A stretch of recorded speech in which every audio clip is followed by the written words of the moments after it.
What's going on? YouTube, listen up. Young Elder Gang. This is Dr. Charles P. Winston. At you with another banger. Please make sure you like, subscribe and share this video, fam. I hope this video get at least 100,000 likes in this video.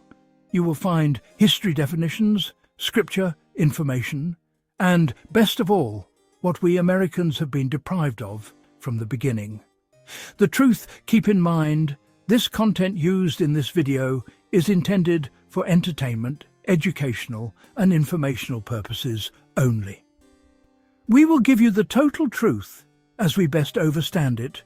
Today, be sure to hit that like button, Young Elder Gang, hit that subscribe button. If you're new to the channel, hit that bell, and don't forget to check back with us every day for new content. Mohammed Farah Aidid was a key figure in the Somali Civil War and the primary target of the 1993 US military intervention known as Operation Gothic Serpent, a mission aimed at capturing him for his role in challenging the UN colonizers and attacking so-called peacekeepers.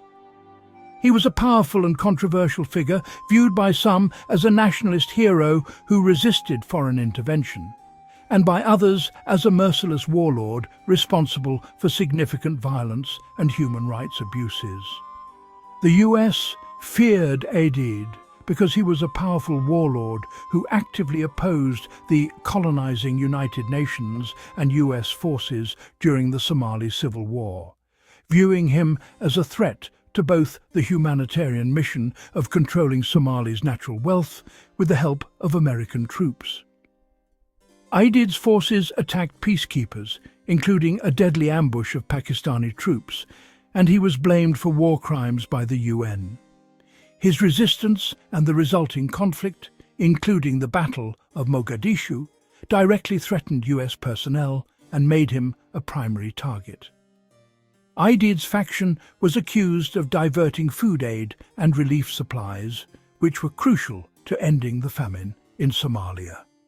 His militia engaged in violence against UN peacekeepers, culminating in an ambush that killed 24 Pakistani peacekeepers, leading to the UN issuing an arrest warrant for him. This defiance escalated, and after a specific raid on his clan members, Aidid began deliberately targeting US soldiers, leading to the Battle of Mogadishu. As the leader of the most powerful clan in the capital, Aidid sought to control the country and was seen as the primary obstacle to establishing a stable government controlled by the world elite bankers. His actions were a direct challenge to the US and UN mission to restore order for the IMF and European powers, and also to provide relief to the people in Somalia who wanted to be ruled and controlled by foreign powers. Born in 1934 in Beledweyne, Italian Somaliland, Aidid received advanced military training in the Soviet Union at the prestigious Frunze Military Academy. Educated in both Rome and Moscow, he began his career during the 1950s, serving as a police chief in the Italian-ruled United Nations Trusteeship Security Forces. Following Somalia's independence in 1960, Aidid became an officer in the Somali National Army.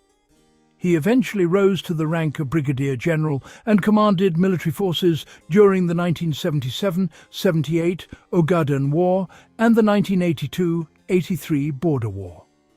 From 1984 to 1989, he was the ambassador to India for the Somali Democratic Republic. He served as a general and a diplomat under the regime of Mohammed Siad Barre, before being imprisoned for 6 years after the 1969 coup.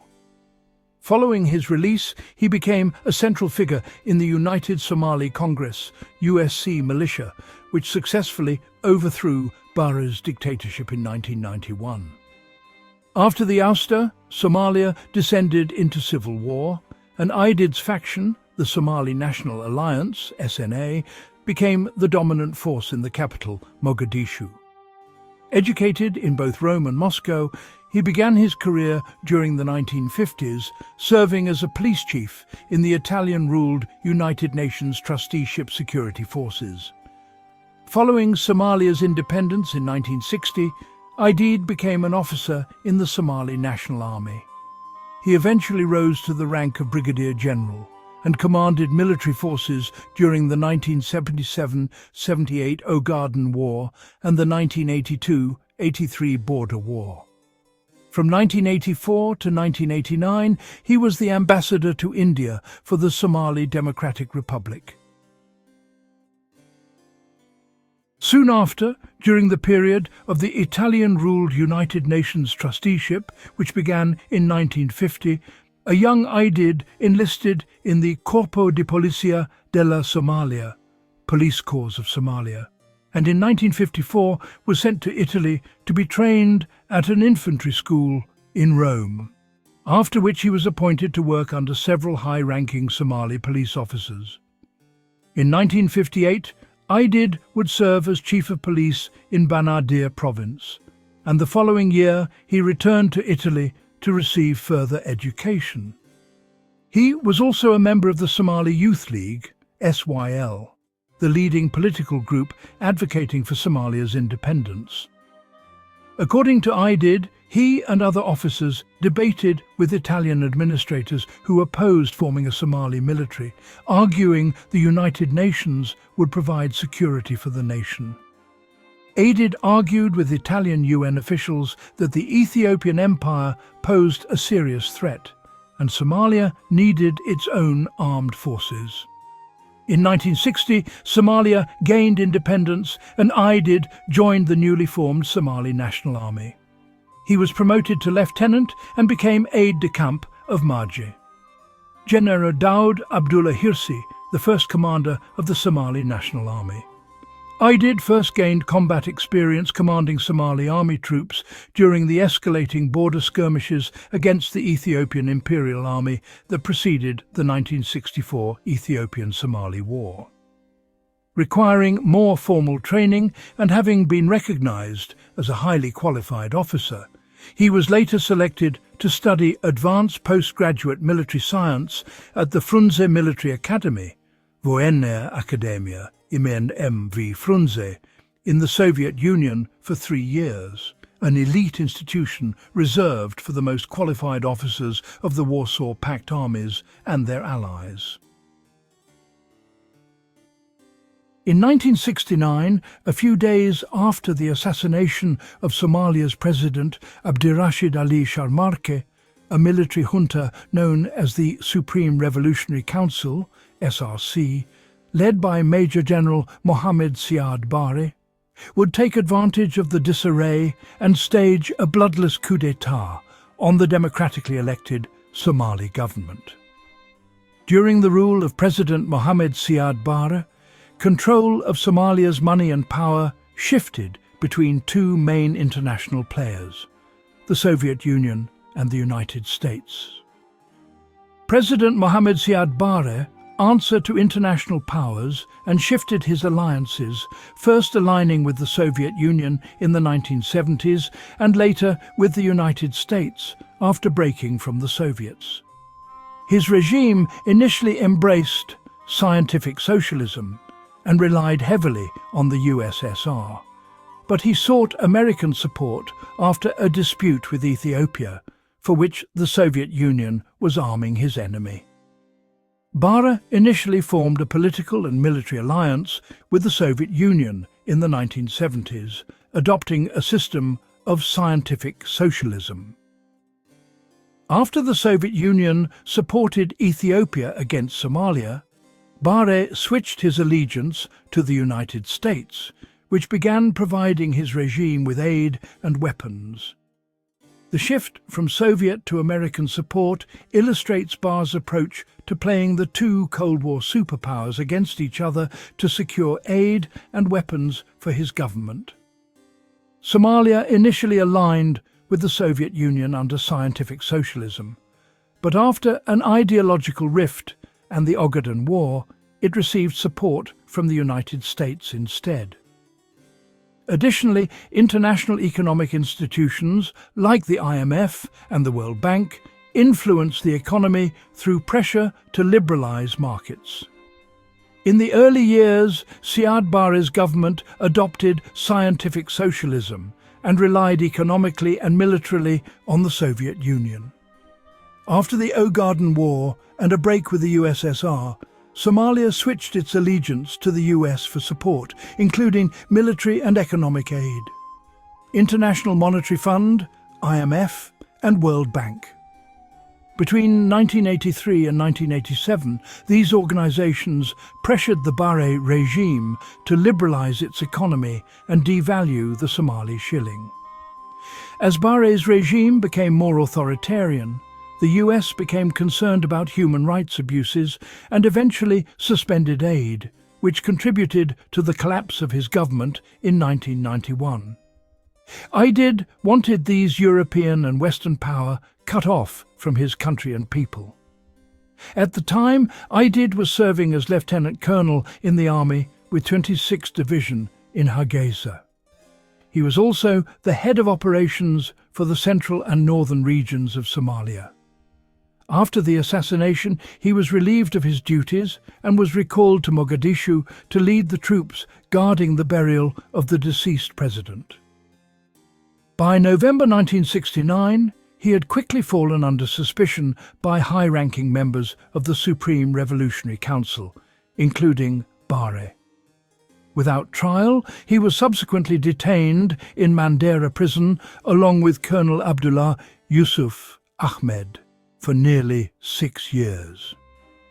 Aidid and Yusuf were both widely regarded to be politically ambitious officers and potential figureheads in a future coup attempt.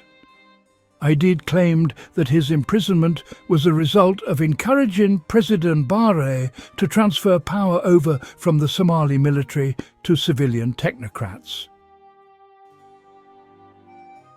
Aidid was eventually released in October 1975, and he returned to service in the Somali National Army to take part in the 1977-1978 Ogaden War against Ethiopia. During the war, he was promoted to Brigadier General and became an aide-de-camp to President Mohammed Siad Barre. Headquartered in Hargeisa, Brig Gen Aidid and Maj Gen Galel would command the 26th Division on the Dawa front. In one of the final Somali offensive actions of the war, SNA brigades under Aidid's command attacked Ethiopian forces holding the strategic Addis Ababa-Djibouti railway in March 1978, aiming to delay and divert the enemy as the rest of the army withdrew. His forces seized a significant section of the rail line, destroyed parts of it, and held their positions for as long as it was tenable. According to Aidid, several Soviet Armed Forces military experts embedded with the Ethiopian Cuban army, who had previously worked with him in Somalia, shifted their focus from the withdrawing SNA to his brigades upon recognizing his presence on the Dawa front. Following the Ogaden War, having served with distinction, Aidid worked as a presidential staffer to Barre before being appointed intelligence minister. He was highly critical of how Barre handled the SNA withdrawal from the Ogaden and later charged that the president failed to give promotions or medals to those who fought heroically. Aidid claimed this and other issues caused resentment in the armed forces. Under pressure from President Barre, Aidid gave a written guarantee in 1978 that Kol Abdullahi Yusuf would not attempt a coup d'etat. Yusuf would go on to break the pledge in a failed coup attempt and escape to Ethiopia. Aidid was left stranded, but was rescued by a high-ranking ally in the regime and was consequently saved from any punishment. The European powers that conquered Somalia were the United Kingdom, France and Italy, which divided the territory among themselves in the late 19th century. The UK took the north, British Somaliland, France took the Djibouti area, French Somaliland, and Italy claimed the largest portion in the south, Italian Somaliland. The United Kingdom established a protectorate in the northern part of Somalia called British Somaliland. France controlled a small but strategically important coastal area, which eventually became the country of Djibouti. Italy gained control of the southern part of Somalia, establishing Italian Somaliland, which became the largest of the colonies. It is important to note that these colonial divisions were made without regard for existing Somali tribal boundaries, leading to lasting disparities and conflicts that continue to this day. Mohammed Farah Aidid hated the foreign government running his country, not caring about his people's needs. Mohammed Farah Aidid wanted European, or generally Western, UN powers out of his country for reasons centred on Somali sovereignty, nationalism and his personal political ambitions. His motivations were rooted in the belief that external involvement was a form of neo-colonialism that undermined the ability of Somalis to determine their own future and consolidate power domestically. Aidid was a strong Somali nationalist who believed in an independent Somalia free from foreign interference. He had previously debated with Italian administrators, arguing for the necessity of a Somali national military to handle its own security, rather than relying on the United Nations, especially against external threats like the Ethiopian Empire. Aidid feared that the presence and diplomatic initiatives of international forces, especially the UN, would validate the legitimacy of his main rival, Ali Mahdi Mohammed, who had been named interim president by some factions. He believed a political solution must be found by Somalis themselves in Mogadishu, without external meddling in the internal power struggles. Aidid and his faction, the Somali National Alliance, SNA, came to view the UN and US forces as biased against them. This was exacerbated by incidents such as the UN's declaration of Aidid as an outlaw after attacks on peacekeepers and the subsequent military operations, like Operation Gothic Serpent, aimed specifically at capturing him. Many Somalis, including Aidid, viewed the international community's support for certain interim arrangements as an attempt to restore the previous dictatorship or reimpose external control. Aidid often framed his struggle in anti-colonial terms, portraying the foreign presence as an occupying force. Aidid and his supporters felt that the international mission had shifted its focus from humanitarian aid to an obsession with capturing him, which overshadowed the original goal of feeding the starving population and further alienated his clan. Ultimately, Aidid had aspirations to become the legitimate president of Somalia. The presence of powerful European UN forces with their own agenda for a transitional government was a direct obstacle to his goal of uniting the country under his leadership. The world elite bankers wanted Mohammed Farah Aidid gone because his actions as a powerful, autonomous warlord represented a significant obstacle to establishing the kind of stable, internationally recognized government and economic environment that global financial institutions typically require for investment and operations. Aidid actively challenged the presence of the United Nations and the United States in Somalia, viewing their efforts to form a national government as an attempt to exclude him and impose foreign control. Global banking interests wanted a stable, internationally aligned government as a prerequisite for economic engagement, which Aidid's defiance hindered. The civil war and factional fighting, in which Aidid played a central role, created immense instability, famine and chaos. This environment is a high-risk zone for international investment and commerce. Removing Aidid was seen as a necessary step to end the conflict, stabilize the country, and create a predictable economic environment controlled by the bankers. Aidid's militia was accused of diverting food aid and relief supplies for their own use, hampering humanitarian efforts. From the World Banker perspective, such actions were viewed as a threat to the efficient flow of international capital and resources, making the region a liability. Aidid was declared an outlaw by the UN after his forces ambushed and killed Pakistani peacekeepers.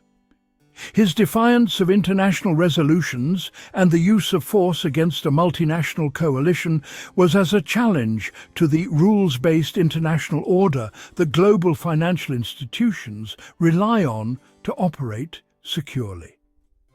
The elite bankers preferred a single recognized government, even a transitional one, with whom they could negotiate deals, secure contracts, and establish a formal banking system to drain the natural wealth from the people of Somalia and their lands.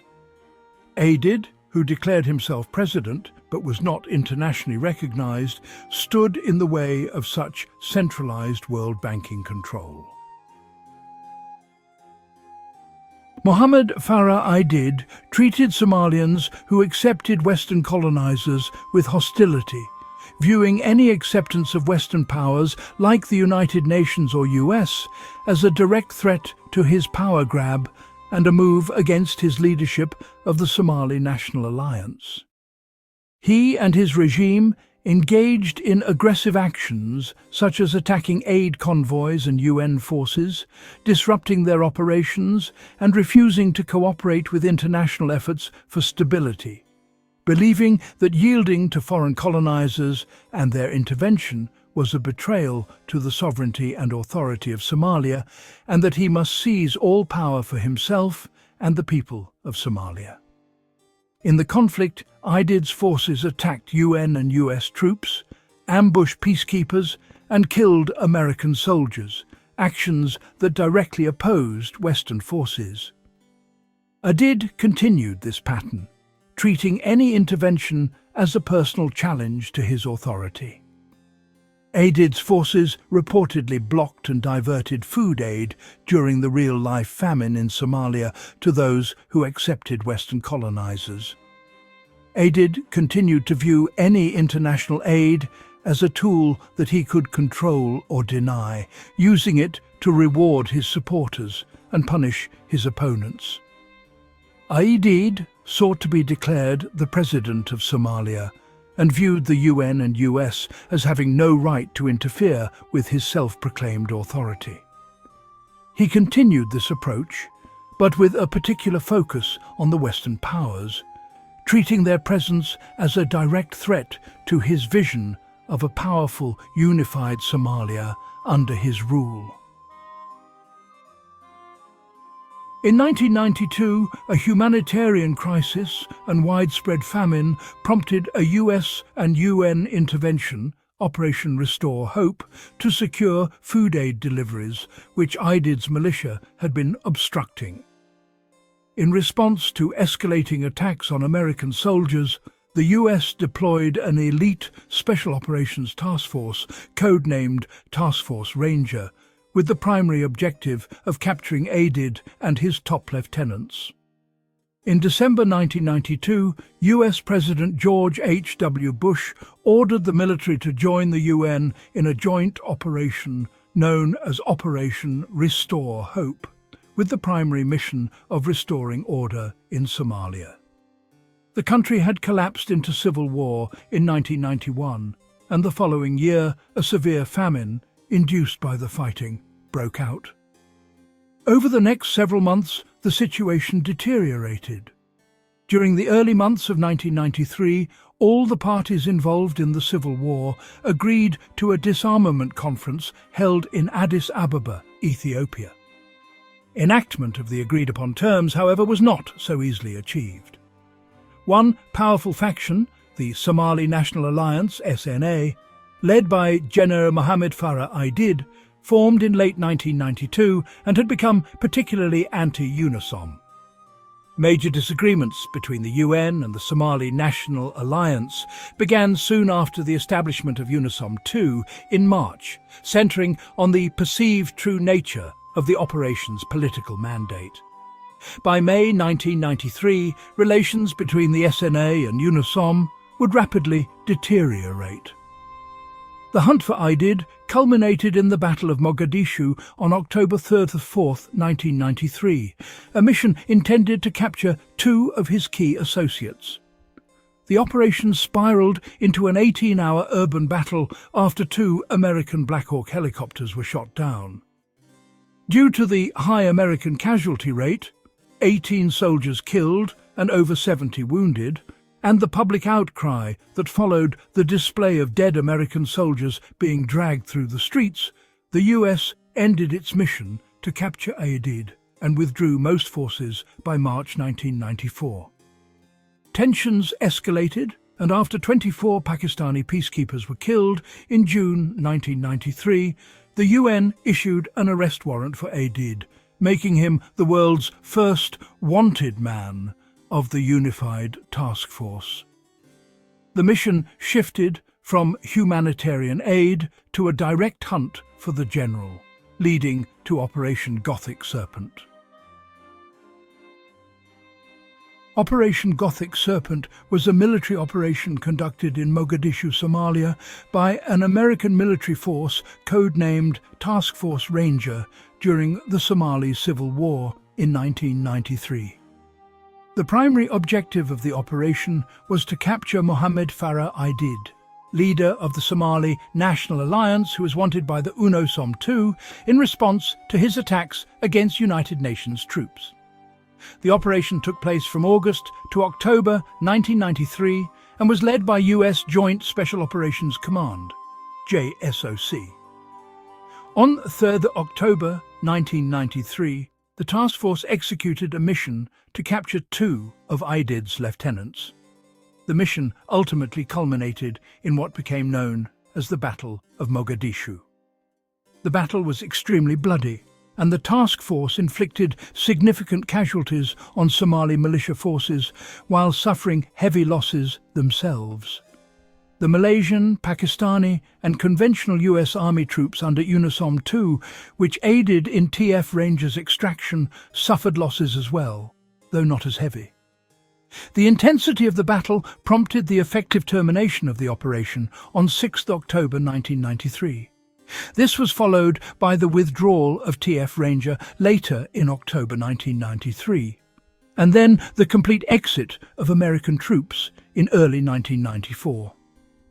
The repercussions of this encounter substantially influenced American foreign policy, culminating in the discontinuation of the UNISOM II by March 1995. At the time, the Battle of Mogadishu was the most intense, bloodiest single firefight involving US troops since Vietnam. The operation culminated in the infamous Battle of Mogadishu on October 3rd to 4th, 1993, popularly known as the Black Hawk Down incident.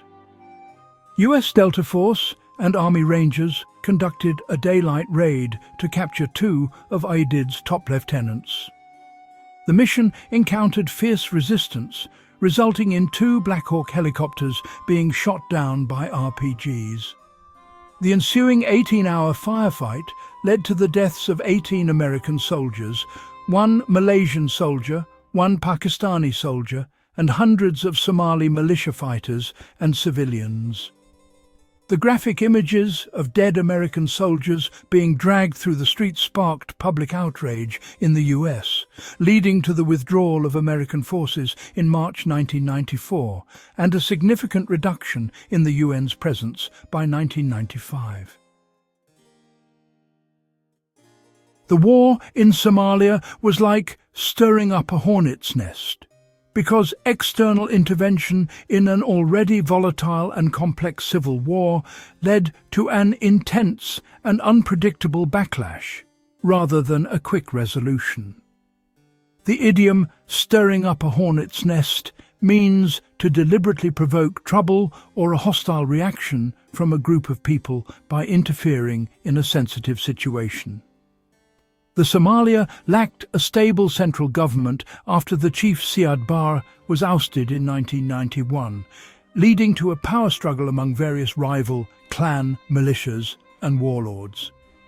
External forces, like the UN and US in the early 1990s, entering this vacuum often did not fully understand the intricate and shifting clan loyalties and rivalries. Actions perceived as favouring one faction over another could provoke anger from other groups, much like a unified swarm response from disturbed hornets. Unintended consequences and resistance. The initial humanitarian intervention in the 1990s was aimed at securing food distribution routes during a famine. However, the mission's mandate later expanded to include nation-building and attempting to capture specific warlords, which was seen as overstepping and an act of war by some Somali factions. The takedown of Mohammed Farah Aidid took a long time because he was a deeply entrenched clan leader with popular support, the ability to use urban guerrilla tactics, and a complex political situation that caused international efforts to backfire. He was never captured by the United Nations or US forces. Intelligence failures and underestimation. US forces consistently underestimated Aidid's capabilities and the resolve of his militia. Intelligence gathering was often difficult, leading to raids on wrong locations and a general lack of a clear, real-time picture of the operational environment. Aidid's forces often used women and children as human shields, making it difficult for international forces to use their full firepower without causing civilian casualties. The missions to capture Aidid's associates took place in the dense urban environment of Mogadishu. Aidid's militia used barricades and exploited the complex layout of the city, which disadvantaged the US forces who lacked heavy armor like tanks or AC-130 gunships that could have provided better support. The intense focus on capturing Aidid often made him a martyr in the eyes of many Somalis and inadvertently boosted support for his cause, as many perceived the international efforts as an attempt to exclude him from a future Somali government. After the intense Battle of Mogadishu in October 1993, which resulted in significant American casualties, political pressure led the US to change its policy, officially ending the hunt for Aidid and withdrawing its forces by March 1994. The UN mission also shifted away from an arrest-focused approach. Ultimately, international forces stopped trying to apprehend Aidid directly after the Battle of Mogadishu, and he remained a powerful figure in Somalia until his death from natural causes 2 years later. The United States never successfully captured or killed Mohammed Farah Aidid. The US and the United Nations officially ceased their operations against him after the intense 1993 Battle of Mogadishu, and he died in 1996 from a heart attack following wounds sustained in a battle with a rival Somali faction. In the Black Hawk Down, Mohammed Farah Aidid is the central antagonist and Somali warlord whose militia forces engaged US troops during the Battle of Mogadishu on October 4, 1993. The US raid that turned into the battle was specifically an attempt to capture 2 of his top lieutenants, a mission that was part of a broader effort to neutralize his power and capture him after his militia began attacking UN and US forces. Aidid's forces were the opposing side to the US Task Force Ranger in the battle, with his name being a central one mentioned throughout the story told in the book and film. The mission itself was launched to capture 2 of his high-ranking officials who were meeting at a house in Mogadishu. The goal was to weaken his organization and work toward his capture. Aidid became a wanted man after his faction was blamed for killing UN troops. The Bloody Monday raid on July 12, 1993, which killed many of his clan members, led him to specifically target American troops for the first time, which in turn prompted the US to launch Operation Gothic Serpent, leading directly to the Battle of Mogadishu. In the Battle of Mogadishu in October 1993, 2 US Black Hawk helicopters were shot down. The first helicopter, call sign Super 61, was hit by an RPG and crashed, followed about an hour later by a second helicopter, call sign Super 64.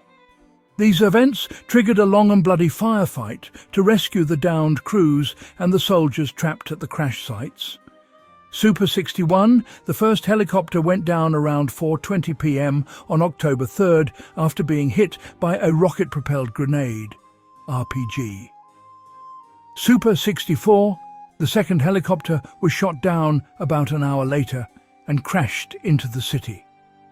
The downing of the 2 helicopters led to a prolonged and intense rescue operation that lasted through the night and into the next day. The battle resulted in the deaths of 18 American soldiers and 73 wounded. While the US military mission to capture him failed, the intense international pressure and withdrawal of foreign troops actually consolidated Aidid's position as a powerful figure in Somalia.